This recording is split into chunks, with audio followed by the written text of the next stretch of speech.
no sé cuántos de vosotros habéis escuchado o conocéis la historia de Rosaria Butterfield. Rosaria era una profesora en la Universidad de Siracusa, en el estado de Nueva York, donde ella enseñaba literatura inglesa y estudios de género. Fue una académica muy destacada, feminista a ultranza, defensora activa de la comunidad LGTBI+, y durante muchos años de su vida fue un fiel reflejo de lo que ella pensaba y creía. Hasta que en el año 1997 publicó un artículo en un periódico local en el que expresaba su rechazo abierto y manifiesta crítica hacia el movimiento evangélico en general, señalando lo que ella consideraba una visión patriarcal y opresiva del cristianismo. Recibió un montón de cartas en respuesta a ese artículo, tanto positivas como negativas. Entre las cartas que le llegaron hubo una que llamó especialmente la atención de esta mujer. Provenía de un pastor presbiteriano llamado Ken Smith, que de una forma respetuosa la invitó a discutir sus puntos de vista en una manera amistosa y abierta. Así surgió entre este matrimonio, una genuina amistad entre Rosaria y el pastor Ken y su esposa, Floyd. La hospitalidad de este matrimonio, hermanos, fue desarmando poco a poco los prejuicios de esta mujer en contra de la fe. Rosaria comenzó a leer la Biblia, a explorar las doctrinas del cristianismo, hasta experimentar una profunda convicción de pecado y un creciente deseo de conocer a Jesús. Finalmente, en el año 1999, 2 años más tarde de ese artículo, Rosaria se rindió a Cristo, reconociéndole como su Señor y como su Salvador. A día de hoy es esposa de un pastor, madre de varios hijos adoptados y una escritora y oradora cristiana que testifica del poder transformador del Evangelio. La historia de esta mujer, podríamos escoger cualquier otra historia de una conversión, viene a ser un testimonio vivo de cómo la luz de Cristo puede penetrar las tinieblas más profundas, trayendo no solo transformación, sino un correcto entendimiento del mundo e incluso de nosotros mismos. La transformación de Rosaria Butterfield ilustra la verdad del texto que vamos a considerar en el día de hoy. Juan 12:46, ese es el texto de referencia para esta tarde.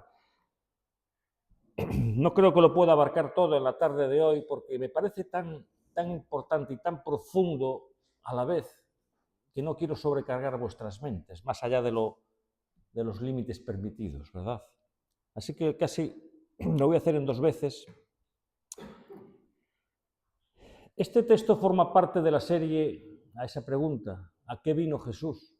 ¿A qué vino Jesús? Dice allí en este texto, Juan 12:46, yo, la luz, he venido al mundo para que todo el que cree en mí no permanezca en tinieblas.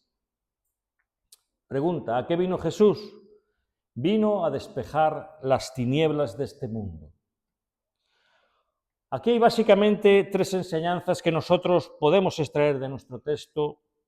La primera enseñanza es que todo hombre sin Jesús está en tinieblas.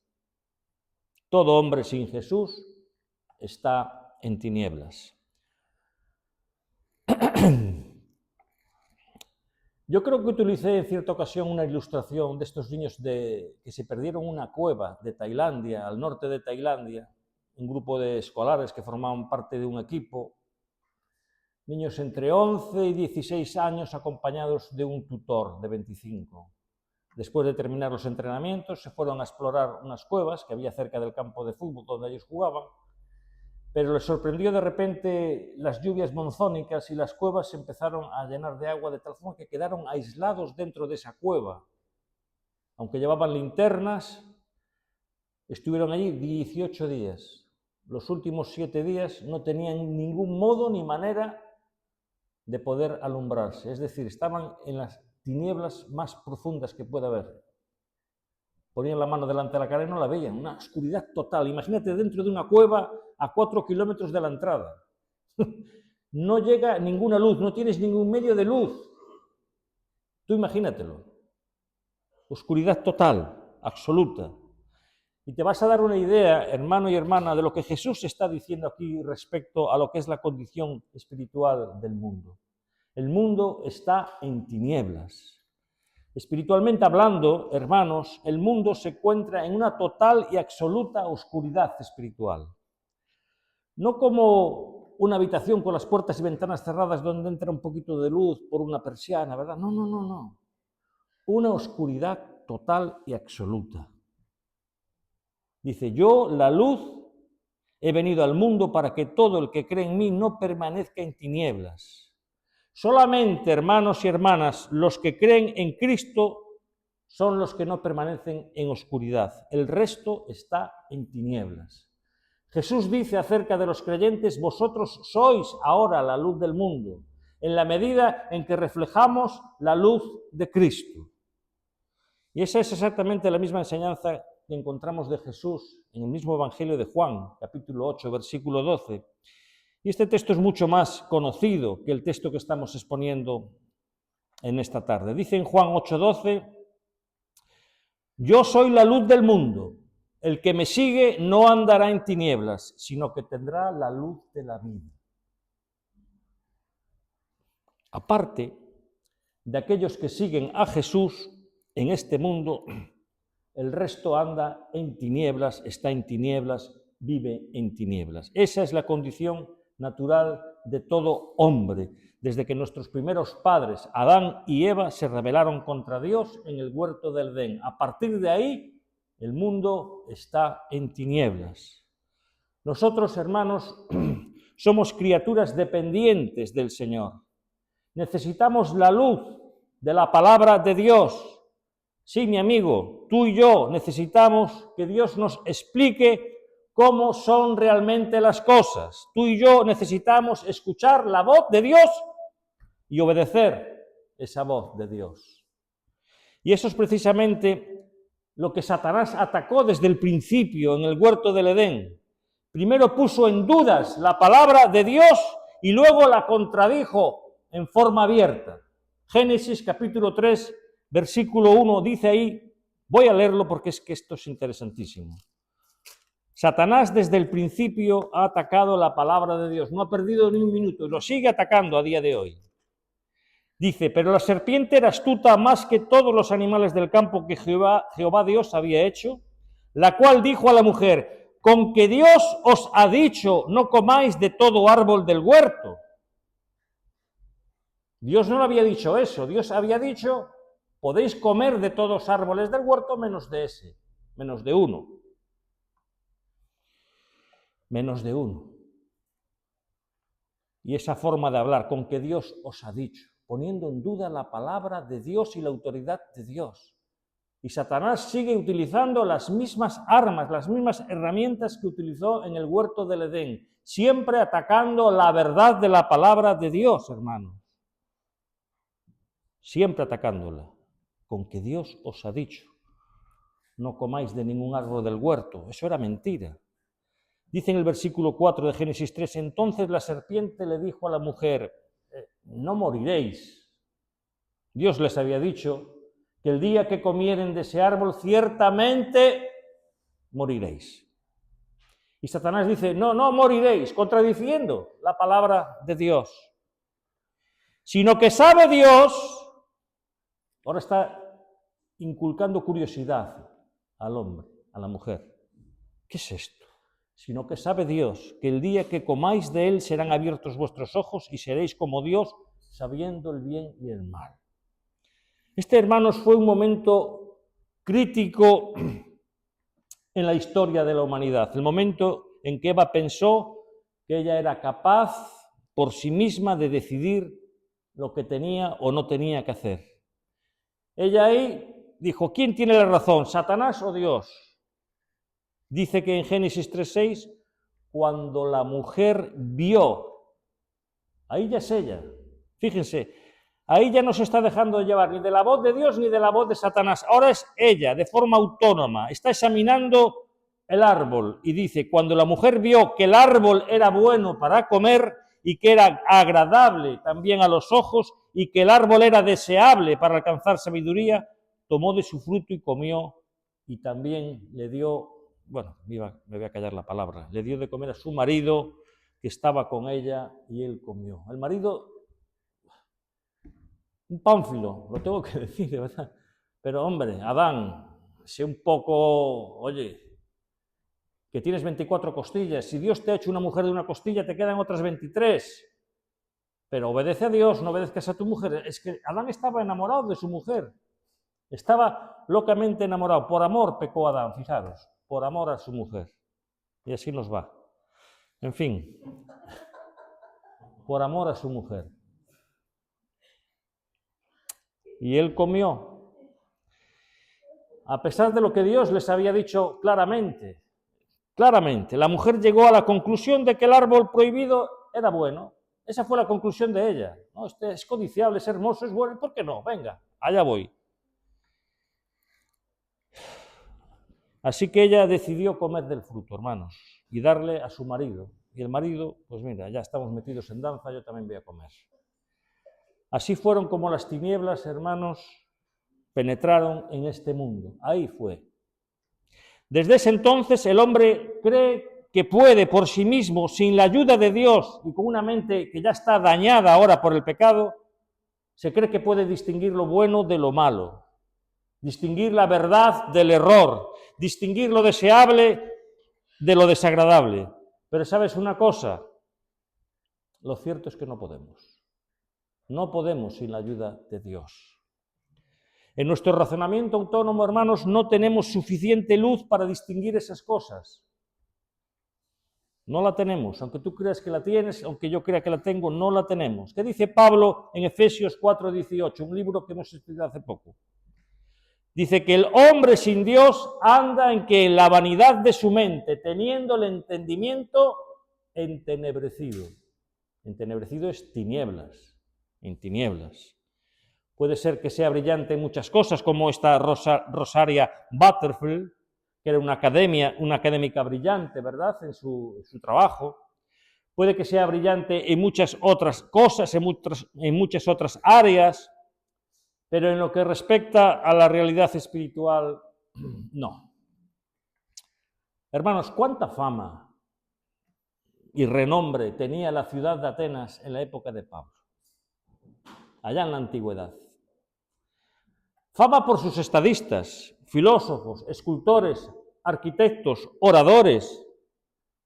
Lo mejor del mundo estaba allí en Atenas. ¿Y qué fue lo que encontró Pablo cuando anduvo por sus calles, por la ciudad de Atenas? Se encontró una ciudad entregada por completo a la idolatría. La ciudad más culta del planeta. Nos dice en Hechos 17 que era una ciudad entregada a la más absoluta idolatría, la ciudad más culta del planeta, hermanos. No había otra como Atenas. La cuna de Sócrates, Platón, Aristóteles, de los filósofos más prominentes que ha dado la historia, eran de allí. Y sin embargo, estaban en la más absoluta idolatría, entregados a la idolatría. La ciudad del intelecto, de las letras, del arte, completamente en oscuridad, tinieblas espirituales. Los griegos pensaban, hermanos, que casi cualquier problema podía ser resuelto por medio del intelecto, por medio de esa autonomía del hombre, ¿no? Sin la luz de la evaluación divina. Los griegos adoraban el intelecto. Pero Pablo nos dice en 1 Corintios, hermanos, capítulo 1, versículo 21, allí nos dice que el mundo no conoció a Dios mediante ¿qué? Mediante la sabiduría. El mundo no conoció a Dios mediante la sabiduría. En lo que respecta, hermanos, a las cosas espirituales, en lo que respecta a las cosas que en verdad tienen valor, el intelecto es insuficiente. ¿Por qué? Porque está entenebrecido. El hombre sin Dios tiene un razonamiento defectuoso. Pablo dice en 1 Corintios 2:14 que el hombre natural, es decir, el hombre tal como llega a este mundo, desde el vientre de su madre, como aparece en este mundo, el hombre natural, tal como salimos, ¿verdad?, del vientre de nuestras madres, dice que el hombre natural, el hombre no regenerado, no percibe las cosas que son del Espíritu de Dios, porque para él son locura, y dice, y no las puede entender. ¿Por qué? Porque se han de discernir espiritualmente. Hay una distorsión, hermanos y hermanas, en el razonamiento del hombre incrédulo, al punto de considerar las cosas de Dios como una estupidez, se burla de ellas. Como un incrédulo no puede entender las cosas que son del Espíritu de Dios, ¿qué hace? Se burla de ellas. Eso es lo que Pablo está diciendo. No las puede entender, pero se burla de ellas. En el primer capítulo de Romanos, a partir del versículo 18 en adelante, el apóstol Pablo habla acerca de la creación como una prueba evidente de la existencia de Dios. Dice Pablo que la creación demuestra claramente que existe un Dios sabio, un Dios todopoderoso que diseñó todo lo que nuestros ojos ven, y lo diseñó todo con un propósito. Y eso es más que evidente, dice Pablo, pero el hombre decidió detener con injusticia la verdad, dice, y su entendimiento, ¿qué le pasó? Quedó entenebrecido, quedó en las tinieblas. Pablo dice que profesando ser sabios, se hicieron necios. Eso es lo que dice y declara la palabra de Dios. El hombre sin Dios, hermanos, es como un ciego tratando de ver las estrellas. Ni tiene telescopio, ni tiene visión, no tiene la capacidad de ver. Mis hermanos, mi amigo, tú y yo necesitamos un telescopio, necesitamos una milagrosa cirugía aquí, en el corazón, como hablábamos en esta tarde, para poder ver las cosas y entender las cosas de Dios. Imagínate a un famoso oftalmólogo y cirujano de los ojos que se queda ciego. Ese hombre es el más famoso oftalmólogo del mundo y se queda ciego. Pero ese hombre, si es operado exitosamente, puede recuperar la vista. Pero se trata de una operación, hermanos, sumamente delicada, sumamente complicada, arriesgada, que solo un experto como él podría llevar a cabo. Ahora imagínate lo absurdo que sería, por su parte, que este mismo oftalmólogo decidiera operarse a sí mismo. O lo que es todavía más absurdo que esto, ¿verdad? Es que este hombre está ciego y él cree que ve. Ese es el problema del incrédulo. Está ciego, pero el incrédulo cree que ve, que lo sabe todo, que lo entiende todo. El hombre incrédulo cree que ve, pero no ve. Y mientras tanto se extravía cada vez más y más y más. Unos versículos antes de Juan, capítulo 12, versículo 46, que es el texto de esta tarde, Cristo dice, en Juan 12:35, en el mismo capítulo, dice, el que anda en tinieblas no sabe a dónde va. El que anda en tinieblas no sabe a dónde va. ¿Y sabes qué dice Proverbios 4:19? Dice, el camino de los impíos es como las tinieblas, no saben en qué tropiezan. Proverbios 4:19. Hermanos, hermanas, amigos, necesitamos que alguien opere la ceguera de nuestra alma para que podamos ver la luz. Y hay una sola persona en todo el universo que puede llevar a cabo esa cirugía espiritual, y ese es nuestro Señor Jesucristo. Es el único que puede dar vista a los ciegos, y no solo a los ciegos físicos, sino a los ciegos espirituales. Esto nos lleva a la segunda enseñanza de esta tarde, hermanos. Jesús es la luz que ha venido al mundo. Jesús es la luz que ha venido a iluminar al mundo que está en tinieblas. Fíjate en nuestro texto de Juan 12:46, una vez más. Yo, dice Jesús, la luz, he venido al mundo. ¿Para qué? ¿Para qué has venido al mundo, Jesús? Para que todo aquel que cree en mí no permanezca en tinieblas. Esa es la respuesta. Yo, la luz, he venido al mundo.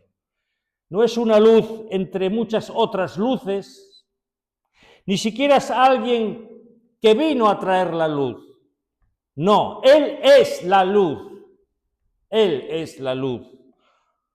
Una luz que existía eternamente y que en un momento puntual de la historia vino a este mundo. Yo, la luz, dice, he venido al mundo. El sol, hermanos, no comienza a existir cuando sus rayos nos iluminan cada mañana, cuando tú te levantas, ¿verdad? No, el sol ya está ahí en el firmamento.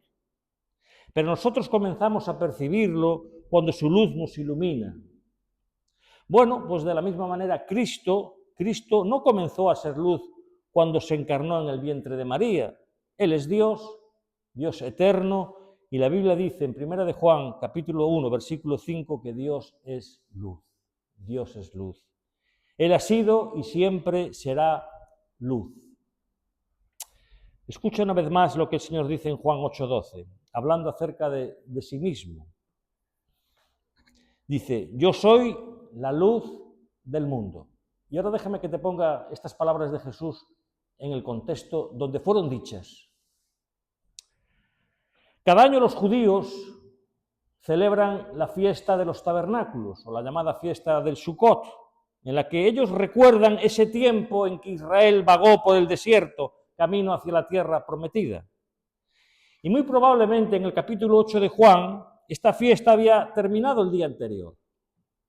Y Cristo se encuentra ahora en el templo de Salomón y más específicamente en un lugar en el que había un conjunto de lámparas enormes, a 25 metros de altura, en el atrio de las mujeres, donde se colocaban 4 luces muy prominentes que alumbraban todo aquel lugar con una luz muy, muy importante. Y esas luces eran encendidas solamente durante esa fiesta de los tabernáculos, la fiesta del Sukkot. Esas lámparas simbolizaban la gloria de Dios que guió a Israel en el desierto como una columna de nube y de luz, y al mismo tiempo también señalaban hacia la venida futura del Mesías. Ahora imagínate el impacto de las palabras de Jesús en ese contexto y en ese lugar. Yo soy la luz del mundo, dice Jesús. El que me sigue no andará en tinieblas, sino que tendrá la luz de la vida. En otras palabras, Jesús está diciendo, yo soy la realidad del símbolo de esas lámparas que veis ahí. Esas lámparas me están simbolizando a mí, solo que yo no soy la luz del templo. Ni siquiera soy la luz de Israel, soy la luz del mundo entero. Hermanos, no hay una luz para los chinos, para los budistas, no hay una luz para los maometanos, ni para los hindúes, ni para los que creen en Mahoma, ni en Krishna, ni nada. Solo hay una luz para el mundo y esa luz es Cristo. Y solo Cristo. No hay nada más. No hay más alternativas. No hay otras luces. No, solo existe la luz de Cristo. Y se llama Jesús. Esa es la luz verdadera que alumbra a todo hombre. Yo soy la luz del mundo.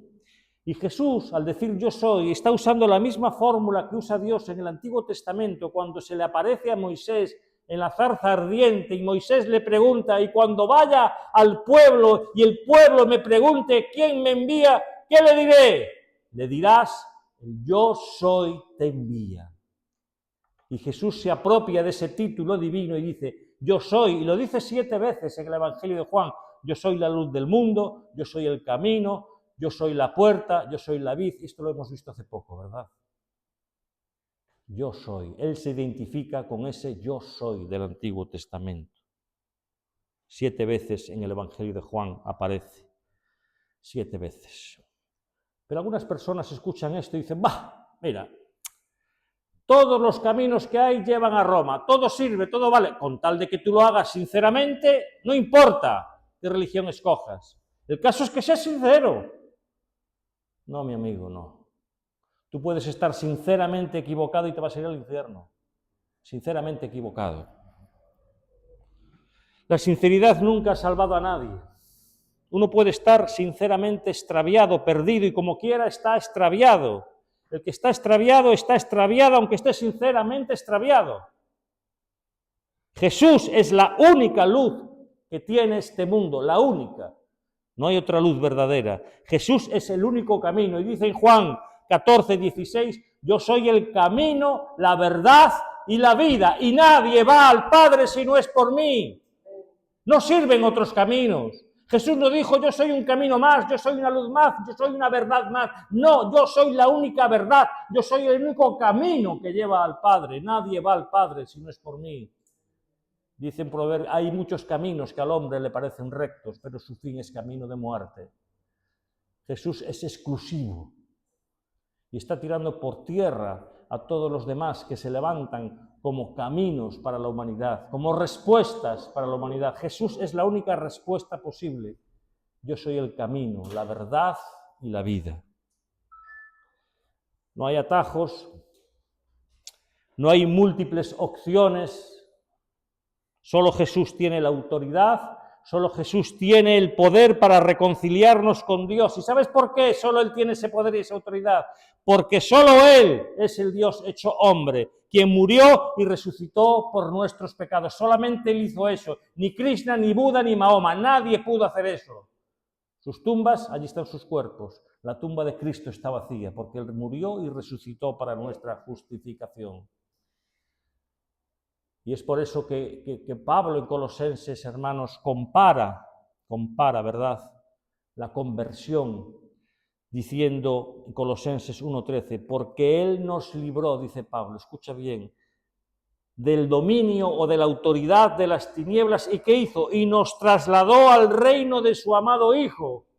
Nos quitó de la cara oculta de la luna, donde solo hay oscuridad, y nos trasladó al reino de su amado Hijo, donde solo está la luz de Cristo, la luz verdadera. Nos libró del dominio de las tinieblas. Nos trasladó al reino de su amado Hijo, en el único lugar donde hay luz.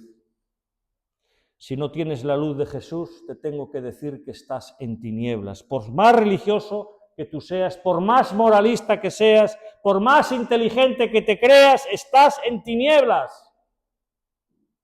Y mira, mi amigo, mantenerte en esa oscuridad, en esas tinieblas, es como caminar con una venda en los ojos y un capuchón de plástico negro en la cabeza, caminar por el medio de un campo minado. Es lo mismo. El hombre sin Cristo va por la vida chocando con las consecuencias del pecado. El hombre sin Cristo va chocando por la vida con las mentiras que este mundo ofrece, de las cuales Satanás es el principal autor. Está ciego a la realidad de su condición espiritual, está ciego a una vida sin Dios. No entiende el propósito de su existencia en este mundo, no lo entiende, no lo sabe. Y sin Él estamos perdidos, totalmente perdidos, muertos en nuestros delitos y pecados. Esa es nuestra terrible condición sin Cristo. Y yo no sé si os habéis dado cuenta, y estoy concluyendo, ¿verdad? No lo quiero hacer muy largo en esta tarde. No sé si os habéis dado cuenta, cuando leímos el capítulo 8, versículo 12, cómo conecta Jesús la luz con la vida. Luz y vida van de la mano. Jesús dice, yo soy la luz del mundo. El que me sigue no andará en tinieblas. ¿Qué le va a ocurrir? Sino que tendrá la luz de la vida. La luz que produce vida. La luz que genera vida. Nosotros, hermanos, necesitamos la luz del sol para poder vivir físicamente, humanamente, ¿verdad? Necesitamos el sol para que haya vida en este planeta. Y así como ocurre en el reino natural, hermanos, así también es en el reino espiritual. Y hablando acerca de Dios, dice el salmista en el Salmo 36, y este texto es muy hermoso, dice el salmista, el Salmo 36, verso 9, porque contigo, hablando de Dios, contigo está el manantial de la vida, en tu luz veremos la luz. Porque en ti está el manantial, la fuente donde brota la vida, y en tu luz veremos la luz. No solo la vida, está el manantial de la vida, en tu luz veremos la luz. Bueno, ese manantial, hermanos, de la vida está en Jesús, únicamente y exclusivamente en Jesús. Dice, y concluyo, en 1 de Juan, capítulo 1, el Evangelio de Juan, perdón, capítulo 1, lo vimos. Dice que en Él estaba la vida, y la vida era la luz de los hombres. Y luego más adelante, en el capítulo 10, versículo 10, dice, yo he venido para que tengan vida y para que la tengan en abundancia. Ese manantial de la vida, hermanos, únicamente está en Jesús, únicamente en Él. Sin Él no hay vida, sin Él no hay gozo, no hay paz, no hay esperanza, sin Él no hay perdón, sin Él no hay paz de conciencia, sin Él no hay conocimiento de Dios verdadero, sin Él no hay conocimiento de la verdad, sin Él todo permanece en tinieblas, en total oscuridad. Jesús es la luz del mundo. Pero hay una buena noticia, ¿verdad? Hay una buena noticia en este pasaje, una excelente noticia. Lo que nos lleva a la tercera y última enseñanza que veremos la próxima semana, si Dios lo permite. Ya vimos que sin Jesús este mundo está en tinieblas, hemos visto que Jesús es la luz que vino al mundo para iluminar al mundo, y la próxima semana, si Dios lo permite, veremos que esta luz está disponible para todos por medio de la fe. Que Dios bendiga hasta aquí su palabra. Amén. Hasta aquí hoy.